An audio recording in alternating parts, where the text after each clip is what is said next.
సరే ఈ మధ్య ఎక్కువగా గురుకుల పాఠశాలల్లో ఆత్మహత్యలు చేసుకుంటున్నారు అమ్మాయిలు. కారణం ఏమై ఉంటుంది?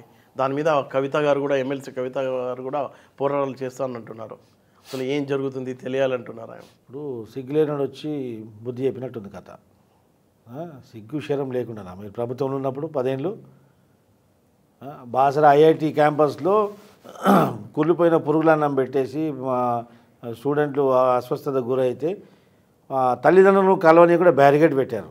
అంటే మీ దగ్గర జైలు వేశారు పిల్లల్ని వాళ్ళు చదువుకోవడానికి ఒక విద్యా సంస్థకు రెసిడెన్షియల్ హాస్టల్కి పంపించారు కదా, తల్లిదండ్రులు కలవనీయకపోవడం ఏంది?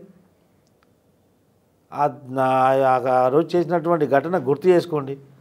నీకు ఈరోజు మాట్లాడేంత నైతిక హక్కు ఉందా కవితమ్మ? మాట్లాడే ముందు గతంలో మనం ఏం చేశామనేది తెలవాలా.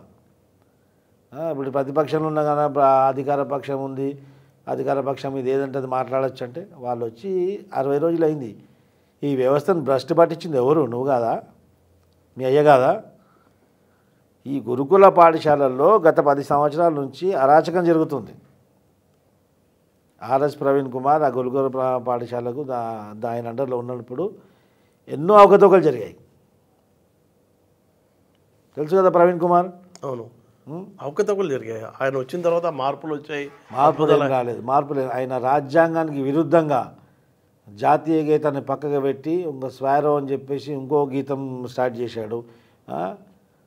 ఎన్నో గురుకుల పాఠశాలలో సరస్వతీదేవి విగ్రహాలు రినోవేషన్ పేరుతో తీసేసి తొలగించడం జరిగింది.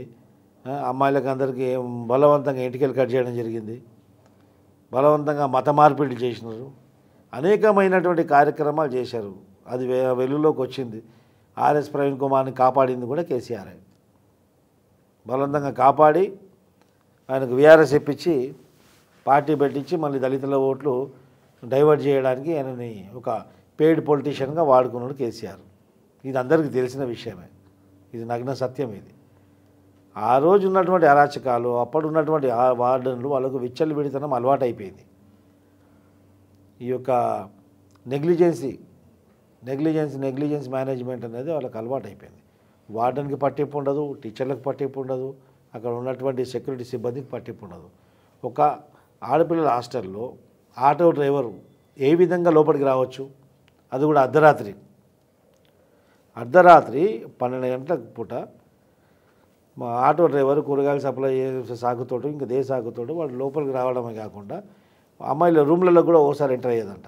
ఈ భవ్యశ్రీ అమ్మాయి వాళ్ళ తల్లి పాపము ఇంట్లో కూలి పని చేసుకుంటుంది, ఇంటి పని చేసుకుంటుందంట.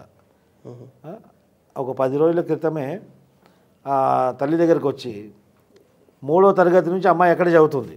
ఓకే, భవ్యశ్రీ మళ్ళీ వైష్ణవి కూడా 3వ తరగతి నుంచి అక్కడనే చదువుతున్నారు. ఆ భవ్యశ్రీ అనే అమ్మాయి చాలా ధైర్యవంతురాలు. ఆమె సూసైడ్ చేసుకుంటుంది, ఆత్మహత్య చేసుకున్నంత పరిస్థితి అక్కడ ఆమెకు ఉండదు. అంత పిరికి అమ్మాయి కాదు. ఓకే, మంచి ధైర్యవంతురాలు. అలాంటి అమ్మాయి తల్లి దగ్గర వచ్చి అమ్మ నేను పోను హాస్టల్కి అని చెప్తే, ఇంకా నెల రోజులు ఉంది కదా బేటా పోయి అయిపోతుంది, 10th అయిపోతుంది కదా, మనం ఒక స్టేజ్ పారైపోతామని చెప్పేసి రిక్వెస్ట్ చేసి బలవంతంగా అమ్మాయిని పంపించడం జరిగింది. ఓకే, లేదు మమ్మీ ఇప్పుడు ఎవరెవరు ఆటో డ్రైవరు నైట్ల పూట వస్తున్నారు, వార్డెన్కి ఈ విషయం చెప్పినా కానీ పట్టించుకోలేదు, మళ్ళీ మనకు వేరే సప్లై చేసే వాళ్ళు ఉండరు, గమ్ము నొక్కు అని చెప్పేసి వాళ్ళ నోరు నొక్కేయడం జరిగింది. బహుశా ఆయన ఏం జరిగిందో పాపం అమ్మాయిలతో ఏం తప్పు జరిగిందో ఏ విధంగా భయపడ్డారో తెలియదు.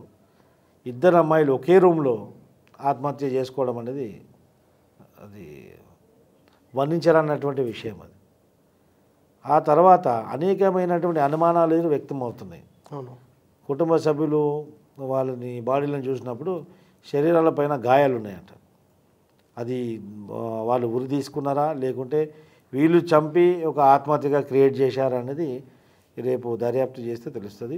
ఏదేమైనప్పుడు కూడా ముఖ్యమంత్రి గారికి నేను విన్నపిస్తున్నా, ఈ యొక్క గురుకుల పాఠశాలలో జరుగుతున్నటువంటి అమ్మాయిలు, అభంశం తెలియనటువంటి అమ్మాయిలు, ఒక బంగారు భవిష్యత్తు ఉన్నటువంటి ఒక విద్యార్థుల రక్షణ గురించి మీరు ఒక కట్టుదిట్టమైనటువంటి చర్య తీసుకొని వాళ్ళ యొక్క భద్రతకు పూర్తి చర్యలు తీసుకోవాలని చెప్పేసి ఈ సందర్భంగా ముఖ్యమంత్రి గారిని వినయిస్తున్నాను. సార్ మీరు అంత పెద్ద మాట అన్నారేంటి సార్? ఈ గురుకులాల్లో అమ్మాయిల ఆత్మహత్యకి ప్రవీణ్ కుమార్కి లింక్?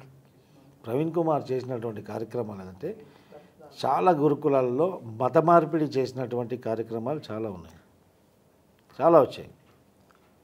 ఒక ప్రభుత్వ వ్యవస్థకు ప్రభుత్వ ఉద్యోగి అయి ఉండకుండా ప్యారలల్గా సైమల్టేనియస్గా ఇంకో వేరే స్వేర్ ఒక వేరే వ్యవస్థ నడపడం అదేంటండి?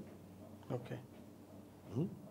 ఒక విప్లవకారుడుగా, ఒక నక్సలిజంగా ఈ యొక్క జాతీయ గీతంతో పాటు నువ్వు వేరే గీతం తయారు చేయడం ఏంది? ఇప్పుడు కరికులంలో ఒక ఎడ్యుకేషన్ డిపార్ట్మెంట్ కానివ్వండి, ఒక రాష్ట్ర ప్రభుత్వం, కేంద్ర ప్రభుత్వం ఏదైతే గైడ్లైన్స్ ఇస్తుందో, అవును, ఏ యొక్క గేయం పాడాలో మార్నింగ్లో నువ్వు అదే పాటించాలా. Who are you?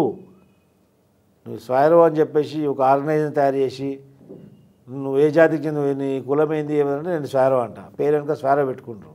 అంటే స్వైరోలు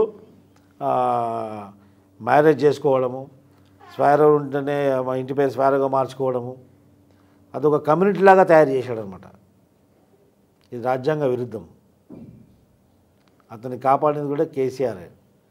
అతన్ని కాపాడి రాజకీయ రంగు పూసి ఒక రాజకీయ నాయకుడిగా ప్రజల్లోకి పంపించాడు. ఇప్పుడు ఏమైంది? ఎన్నికల తర్వాత అవును, దీపం పట్టుకుని ఎత్తికినా ఇప్పుడు ఆర్ఎస్ ప్రవీణ్ కుమార్ కనిపించాడు. ఆర్ఎస్ ప్రవీణ్ కుమార్ చరిత్ర చాలా పెద్దగా ఉంది. ఆయన పుట్టినటువంటి స్వస్థలం జోగులాంబ, గద్వాల్ జోగులాంబ జిల్లా. నేను పేద కుటుంబం నుంచి వచ్చిన, నేను అది ఇదన్నీ మాట్లాడతాడు, అన్నీ బోగస్. అది ఆయన ఫస్ట్ నుంచి క్రిస్టియన్ మిషనరీ యొక్క ఆ కనుసంధానంలో పెరిగాడు. ఆ తర్వాత ఈ లండన్కు ఇక్కడ పోయి వచ్చాడు. వచ్చిన తర్వాత మొత్తం గుండు గీసుకొని ఇక మహాత్మా గాంధీలాగా తయారయ్యాడు. ఆయన ఒక వేషధారణ అంతా ఏమైందంటే ప్రజల్ని మస్మరైజ్ చేసి, ముఖ్యంగా ఈ దళిత వర్గాలని డైవర్ట్ చేసి మత మార్పు చేయడానికి పనికొచ్చింది తప్ప ఇంకేం కాలేదు. ఆ సంఘటనలన్నీ తర్వాత వెలుగులోకి రావడం, ఆర్ఎస్ ప్రవీణ్ కుమార్ పైన కేంద్ర ప్రభుత్వమే చర్య తీసుకోవడానికి రెడీ అయిపోయింది. అప్పుడు ముమ్మాటికి ఆర్ఎస్ ప్రవీణ్ కుమార్ని కాపాడింది కేసీఆర్ అయి కాపాడి రాజకీయ రంగు రూసి ఆయన్ని ఒక దళితుడు అని చెప్పేసి ఒక ప్రజల్లోకి తిప్పడం జరిగింది.